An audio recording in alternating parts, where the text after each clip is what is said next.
to Miss Novi's channel.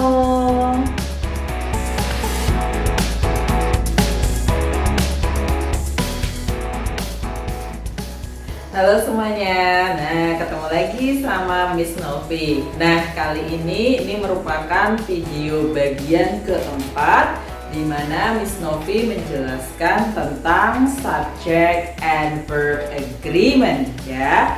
Nah di video kali ini Miss Novi akan membahas tentang subject and verb agreement dengan kaitannya atau dalam kaitannya dengan singular words with plural meanings ya. Jadi teman-teman, di dalam bahasa Inggris itu ternyata ada loh beberapa kata yang secara gramatikal ya atau secara tata bahasa itu merupakan kata-kata yang sifatnya singular atau tunggal begitu ya. Tapi kemudian jika dimaknai itu terkadang maknanya itu seperti plural ya, atau bisa dimaknai bahwa kata tersebut itu jumlahnya tidak hanya satu, tetapi jumlahnya bisa lebih dari satu.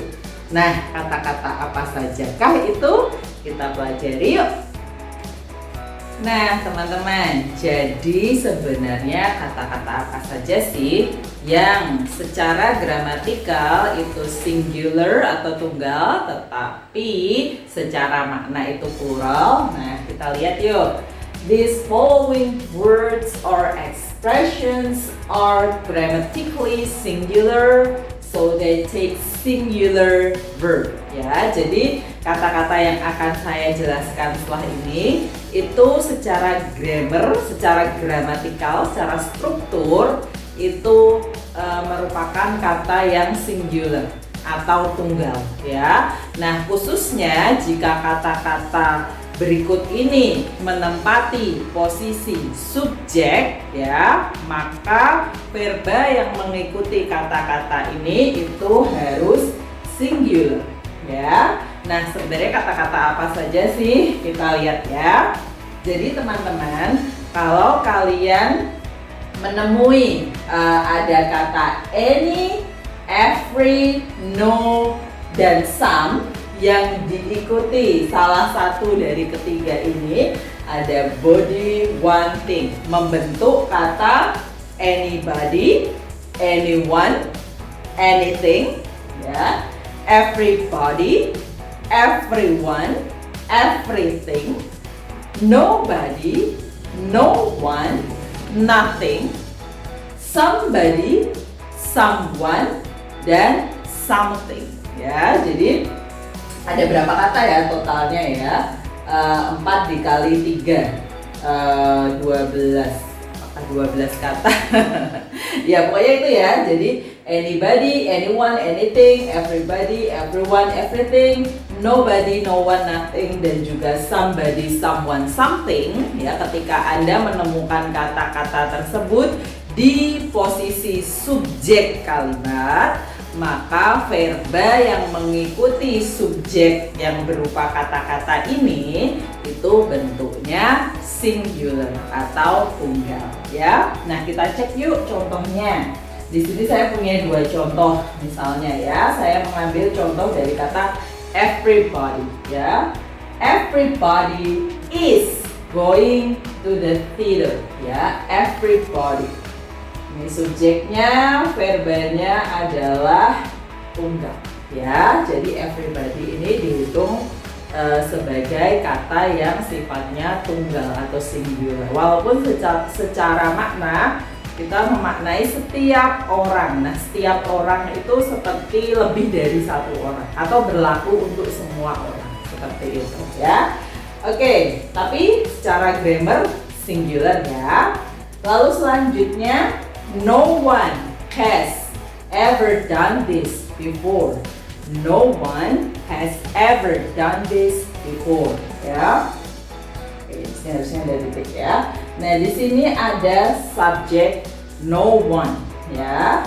Kemudian verbanya adalah has ever done ya, has. Nah, has ini juga verba yang atau auxiliary verb, helping verb yang singular ya, yang digunakan untuk mengikuti subjek yang juga singular begitu ya. Jadi tak seorang pun, tidak satu orang pun ya, no one.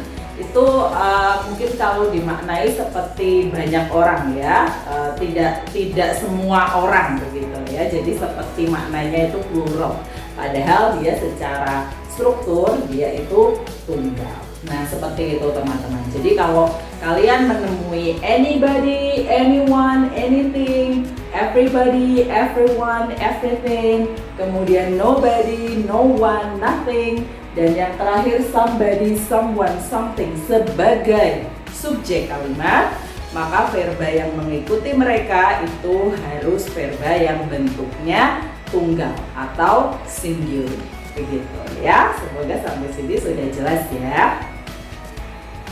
Nah teman-teman, selain tadi ya ada anybody dan teman-temannya, everyone dan teman-temannya yang sudah kita pelajari sebelumnya, masih ada bentuk lain yang juga merupakan singular words dengan makna yang plural, yaitu kalau misal kalian pernah menemui kata each dan juga every di awal kalimat ya.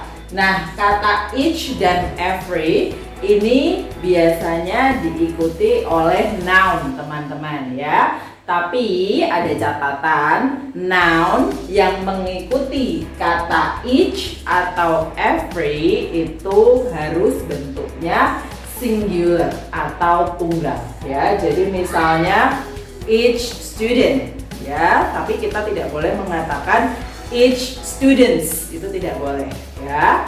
Kita bisa mengatakan every child ya, tapi kita tidak bisa mengatakan every children misalnya seperti itu ya. Oke, kita langsung lihat contohnya.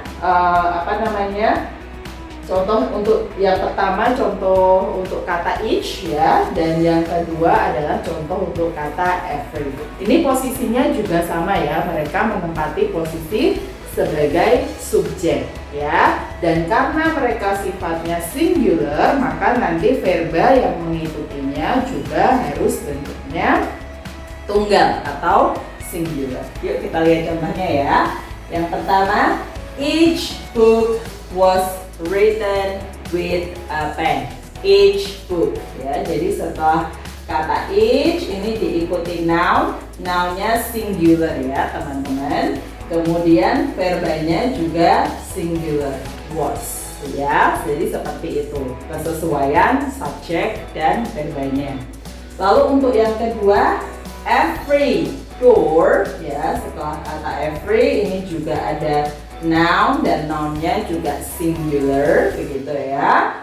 Every door in the house is locked ya. Di sini verbanya, kita lihat verbanya juga singular, menyesuaikan subjeknya yang juga singular begitu ya. Jadi kalau ada kata each dan every itu mereka bisa diikuti dengan noun, tetapi nomina yang mengikuti each dan every itu jumlahnya harus singular atau tunggal atau satu begitu ya. Lalu nanti verba yang mengikuti juga